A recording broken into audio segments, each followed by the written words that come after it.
Hi everyone, and welcome back to Queen G's Recipes, and today we are going to be making a layered carrot cake. It is so delicious, has a filling and a frosting that is made with cream cheese. It is soft and wonderful. You're going to love it. So the ingredients we'll be needing here for our cake are some shredded carrots, so probably about 4 large shredded carrots. Here we have some flour, cinnamon, nutmeg, cloves, salt, baking powder, and some baking soda. Here we have some eggs, some vegetable oil. You can use any oil of your choice, any flavorless oil.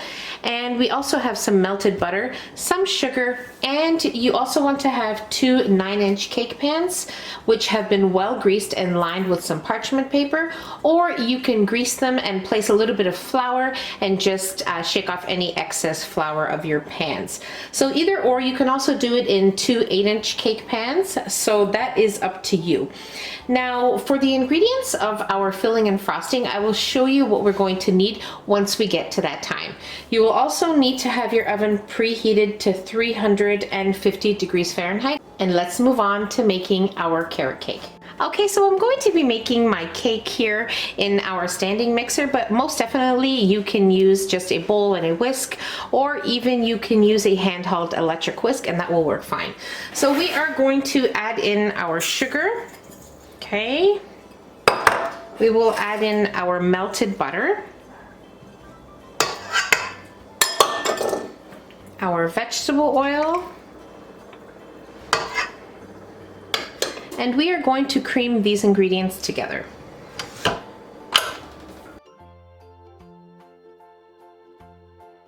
Okay, so now we are going to alternate our eggs with our dry ingredients. So we're going to start off with 1/3 of our dry ingredients, and then 2 of our eggs, and then the second part of our dry, and then the remaining 2 eggs, and then we will lastly add in the rest of our dry ingredients.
Okay, so you want to make sure that you scrape sides and bottom of your bowl, making sure that all of your ingredients are nicely incorporated into the batter. And now what we're going to do is we are going to add in half of our shredded carrots and give it a light mix, and then we will add in the remaining of our carrots and do the same again.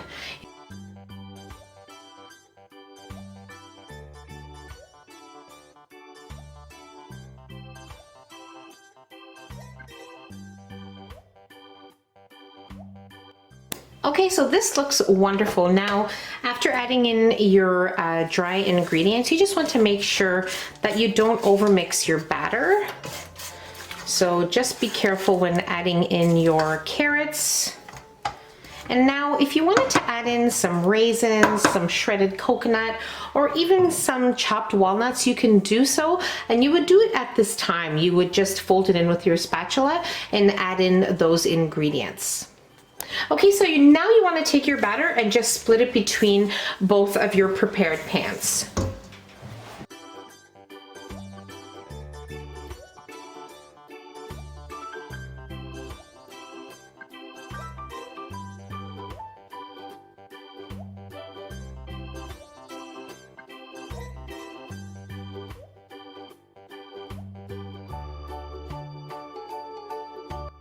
Okay, so now we will bake our cakes at 350 degrees Fahrenheit for around 35 minutes or so, or when a toothpick inserted into the center of your cakes come out clean. Okay, so my cakes baked for exactly 43 minutes, and then I allowed them to cool in the pans for about 10 minutes, and then I placed them on a cooling rack to cool completely. You want to make sure that your cakes are cooled completely before placing your filling and frosting in and on your cakes. So now my cakes have cooled completely. After they were cooled, I cut them in half, and as you can see, like this, okay? And then I just left them here while we were preparing to make our filling and frosting.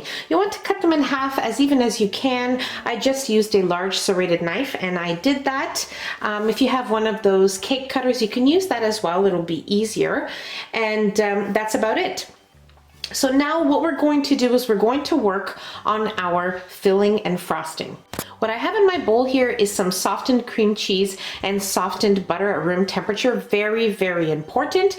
And I also have here some icing sugar. Okay, we're gonna need some of that. And we're going to need a little bit of vanilla extract, and that's about it. So the first thing we're going to do is we're going to cream our softened butter and cream cheese here until it is nicely mixed together and it has a nice creamy texture. I'll show you what that looks like once it's done, and then we will add in the remaining ingredients as we go.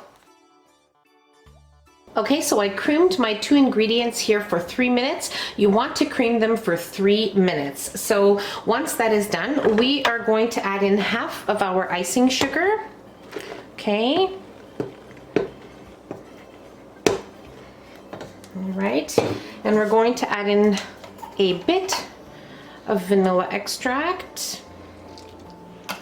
And we're going to mix this until everything is incorporated somewhat, and make sure as you go along making your filling slash frosting, I guess you could say, because we're going to be using it for both. Just make sure that you're scraping the bottom and sides of your bowl as many times as you feel necessary. Okay, so now we'll incorporate these ingredients, and once that is done, we will add in the remaining of our icing sugar, and then we will mix our mixture for about 4 minutes on medium speed.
Okay, so our cake here is completely filled and frosted. Just a few tips before I move forward. Now, while filling each layer, you want to make sure that you don't overfill it and that you leave about a 1/4 inch border around each layer so that it doesn't come out of the cake when you're frosting it.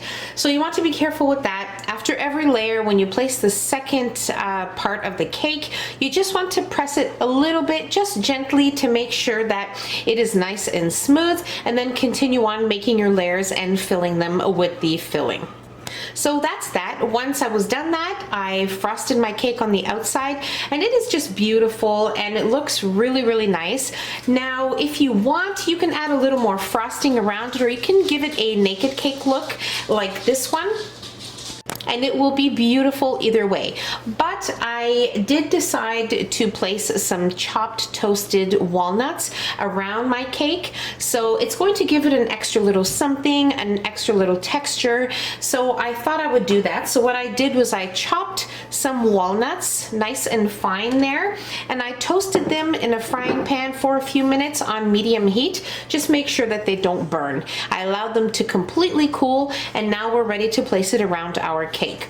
Now, when I was frosting the outside of my cake, I did make a crumb coat, which means I just placed some around the cake, so if there were any crumbs, it would come out at that time. And then I left it in the fridge for about 15 to 20 minutes, and then I gave it another coat, as you can see, and you don't really see any crumbs or anything because we have already done the crumb coat. So that's about it. Let's move on to adding the chopped walnuts on our cake.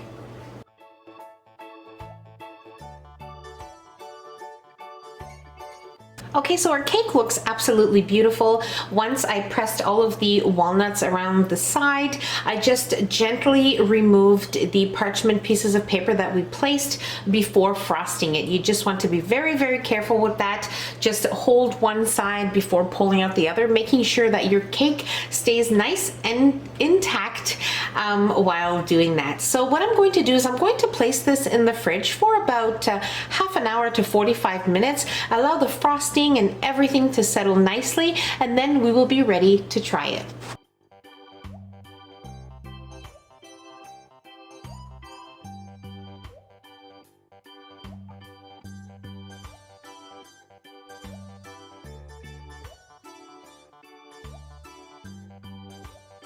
I definitely have no words. No words can describe how delicious and wonderful this carrot cake is. It is super, super moist. The filling is perfect, and the frosting, which are the same, and it is just perfection on every level. And you're gonna love this cake, and you're going to want to make it over and over again because it is that good. And that's about it. I really hope you guys enjoyed this video. If you enjoyed the video, don't forget to give us a nice big thumbs up. Don't forget to subscribe if you haven't already, and hit the notification bell so you will be notified every time I upload a new and delicious recipe. Share the recipe with your family and friends, and I'll see you in my next video. Take care. Bye, everyone.